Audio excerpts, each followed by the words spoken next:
Hello, table of history channel में आपका स्वागत है। और आज के वीडियो में हम विश्व के 7 अजूबों में से एक अजूबे के बारे में जानेंगे। और ये अजूबे प्राचीन विश्व के अजूबों से संबंधित है।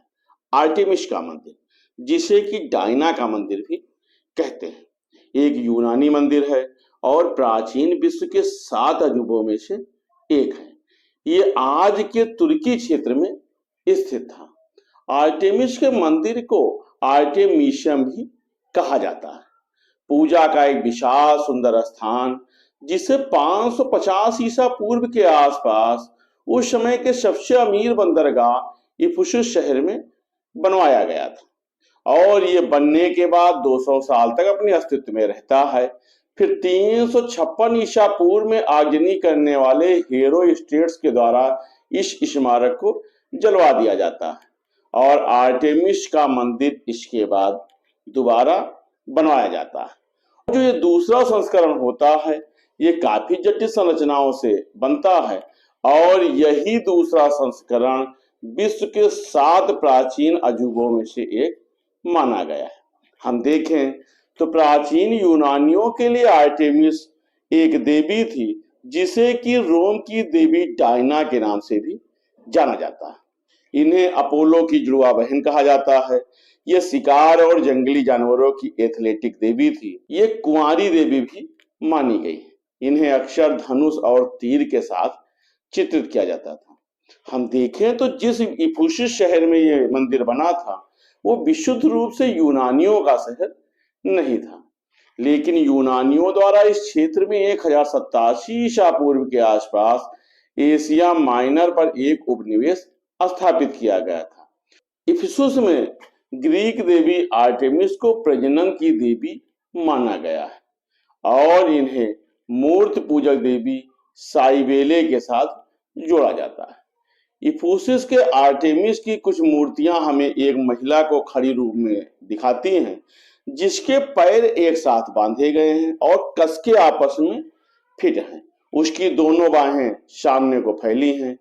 उनके पैरों को जानवरों से ढकी एक लंबी स्कर्ट के साथ लपेटा गया। उस जानवरों में हिरनी और शेर की आकृतियां बनी हैं। इस मूर्ति में फूलों की माला है और इसके सिर पर एक टोपी भी रखी गई है। लेकिन जो सबसे अधिक विशेष बात है, वो ये है कि इस मूर्ति का जो धड़ है, वो बड़ी संख्या में अंडों और स्तनों से ढका हुआ है। इफिसुस की आर्टेमिस को इसी कारण उर्वरता या प्रजनन की देवी माना गया है। इन्हें उस शहर के संरक्षक देवता के रूप में भी मान्यता दी गई थी। इफिसुस के आर्टेमिस को एक मंदिर की आवश्यकता थी, जिससे उसके सम्मान को सुरक्षित रखा जा सके। इसलिए आर्टेमिस का पहला मंदिर एक दलदली क्षेत्र में बनाया जाता है और उसे स्थानीय लोगों द्वारा लंबे समय तक पवित्र माना जाता है। ऐसी मान्यता है कि 800 ईसा पूर्व में वो मंदिर वहां पर उपलब्ध था और 550 ईसा पूर्व में लीडिया के प्रसिद्ध समृद्धशाली राजा क्रास ने जब इस क्षेत्र पर विजय प्राप्त किया, तो उन्होंने एक बड़े मंदिर का निर्माण कराया। उस समय आर्टेमिस का मंदिर सफेद संगमरमर से बनी एक विशाल आयताकार संरचना थी। यह मंदिर उस समय लगभग 350 फीट लंबा था, 180 फीट चौड़ा था और अगर हम देखें तो आज के अमेरिकी फुटबॉल के मैदान से भी यह मंदिर बड़ा था और इसकी ऊंचाई उस समय लगभग 60 फीट से अधिक थी।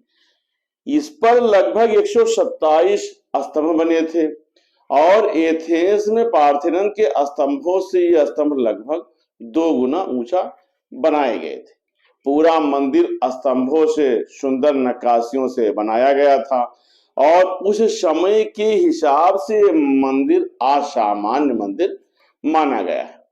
मंदिर के अंदर आर्टेमिस की एक मूर्ति बनाई गई थी और जिसके बारे में धारणा है कि मूर्ति काफी आदमकद टाइप की मूर्ति थी।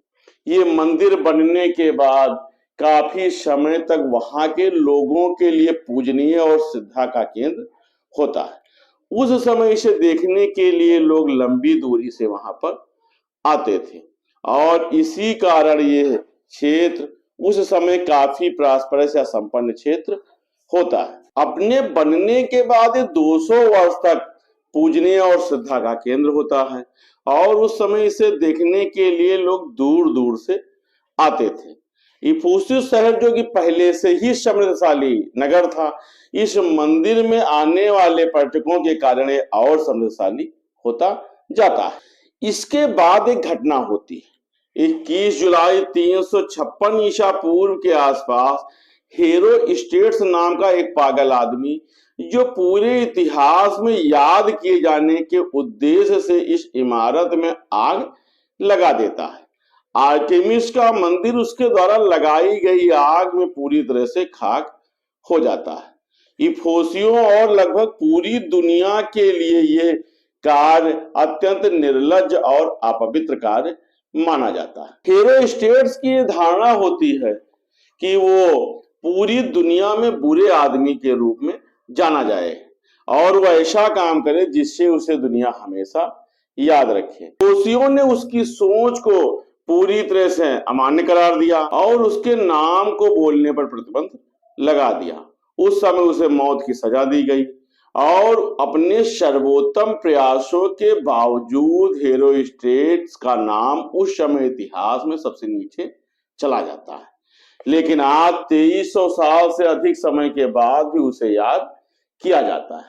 तो इस प्रकार से देखें तो इफुसिस शहर के लोगों के द्वारा जो उसके नाम को काफी नीचे ले जाने का प्रयास किया गया और ये सोच बनाई गई थी कि इसके नाम को प्रतिबंधित कर देंगे, लेकिन इसके बाद भी उसका नाम आज इतिहास में दर्ज है। लोग उसे बुरे आदमी के नाम से जानते हैं। कहा जाता है कि जिस समय आर्टेमिस का मंदिर जलाया जा रहा था, उस समय देवी डायना सिकंदर के जन्म में मदद कर रही थी और इसी कारण वो मंदिर को नहीं बचा पाई थी। जब इफोसियों ने आर्टेमिस के मंदिर के जले हुए अवशेषों की छानबीन किया तो कहा जाता है कि उन्होंने आर्टेमिस की मूर्ति को पूरी तरह से बरकरार और अहानिकर पाया था और ये एक सकारात्मक संकेत के रूप में उनके द्वारा माना गया और इफोसियों ने मंदिर के पुनर्निर्माण की शपथ खाई।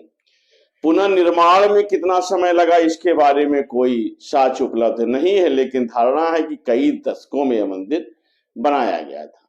जब सिकंदर 333 ईसा पूर्व में इफुसिस पहुंचा तो उसने मंदिर के पुनर्निर्माण के लिए भुगतान में मदद देने की पेशकश किया, लेकिन उसकी एक शर्त थी कि इस मंदिर में उसका भी नाम खुदवाया जाए। इफोसियों को यह चीज स्वीकार्य नहीं था और सिकंदर के उस समय की पोजीशन को देखते हुए वे इसे इनकार भी नहीं कर सकते थे। इसलिए इफोसियों ने एक चतुर तरीका अपनाया और उन्होंने सिकंदर से कहा कि यह उचित नहीं है कि एक देवता दूसरे देवता के मंदिर का निर्माण करे। अर्थात इससे उन्होंने सिकंदर की चापलूसी करके सिकंदर को खुश भी कर लिया कि आप एक देवता के रूप में हमारे लिए हैं, तो मंदिर में आप अपना नाम मत खुदवाएं, क्योंकि एक देवता दूसरे देवता के मंदिर को नहीं बनवाता है। और इस प्रकार से उन्होंने आर्टेमिस के मंदिर पर सिकंदर के नाम को अंकित होने से बचा लिया। लेकिन समय की धारा चलती है और आर्टेमिस का ये दूसरा मंदिर भी समाप्त होता है। लगभग 500 वर्षों तक आर्टेमिस का मंदिर अपने सम्मान को कायम रखता है, लेकिन 262 ईस्वी में उत्तर के कई गोत्रों में से एक गोत्र गोत्स के द्वारा इफुसिस पर आक्रमण किया जाता है और इस मंदिर को नष्ट कर दिया जाता है। इस बार ईसाई धर्म के उदय और आर्टेमिस के पंथ के पतन के कारण मंदिर के पुनर्निर्माण के बारे में कोई निर्णय नहीं किया जाता है और ये मंदिर उसी समय अपने अस्तित्व को खो देता है। अफसोस की बात है कि आर्टेमिस के मंदिर के खंडहरों को अंत में लूट लिया जाता है और उस समय के क्षेत्र के आसपास से इसके इमारत में जो संगमरमर लगे होते हैं उसे भी लोगों द्वारा उखाड़ लिया जाता है। समय के साथ जिस दलदल में ये मंदिर बना होता है वो दलदल भी बड़ा होता जाता है और ये दलदल एक समय भव्य शहर को अपने कब्जे में ले लेता है। 11वीं शताब्दी तक इफुसुस के कुछ शेष नागरिकों को ही इस मंदिर के बारे में पता होता है, क्योंकि अब सब लोग इस मंदिर के इतिहास को भूल जाते हैं कि आर्टेमिस का मंदिर भी कभी इस क्षेत्र में रहा है।